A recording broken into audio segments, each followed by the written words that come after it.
Le cœur de la Neshama, elle ne se pose pas de question qui elle est, qui elle n'est pas. Elle le sait. Elle est ce qu'il y a de plus pur. Parce qu'elle est unie, elle ne fait qu'une chose avec le Ensof, avec Akadosh Baruch Hu. C'est pour ça que Dieu a décidé que notre âme doit posséder deux noms.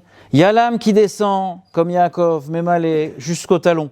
C'est l'âme qui descend jusqu'en bas, qui est la réalité terrestre et physique de notre vie sur cette terre. Et ensuite, il y a Sovev, il y a Israël.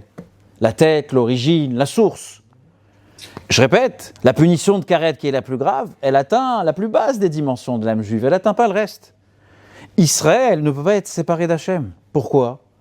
Parce que Sovev, le Ensof, la lumière sans fin de Dieu, elle garde le caractère du divin lui-même. Vous ne pouvez pas vous attaquer à Dieu. On ne peut pas séparer Dieu, on ne peut pas compartimenter Dieu. On ne peut pas créer deux parties chez Dieu. Sinon on passe au trottoir d'en face, c'est en trois parties là-bas. Je peux me séparer d'une chose qui n'est pas moi. Ce qui n'est pas moi, je peux m'en séparer. Mais mon essence, je peux pas me séparer de mon essence. Le pur infini, c'est quelque chose dont on ne peut pas se séparer. Quand on dit quelqu'un fait une avéra, une transgression qui est gravissime, il a attaqué une dimension de son âme. Mais le cœur de son âme reste entier. Avec Yaakov, on expérimente la vie. Et des fois, il y a des aléas. Ça peut monter, il y a des fluctuations. Et des fois, ça peut être très difficile. Au niveau d'Israël, le détachement est impossible.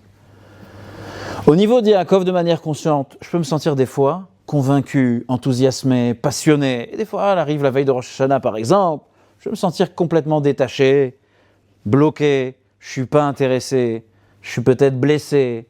Et là, on parle de quoi ? De la compréhension que j'ai de mon expérience de la vie. Ça, c'est le Yaakov. Vous allez voir, ça va se décanter. Il y a différents niveaux de conscience de soi. À travers chaque âge, chaque anniversaire qui passe, chaque événement de la vie, on a une compréhension de sa propre personne et de son regard sur la vie qui est différent. Parce qu'on compartimente. On découvre une couche plus profonde, alors on compartimente. Ça, c'était mon adolescence, c'était mon enfance, c'est ma jeunesse, c'était telle période, telle difficulté, telle facilité, etc. Chez Israël, il n'y a rien de tout ça. Israël, c'est l'émanation de l'infini, c'est l'absolu.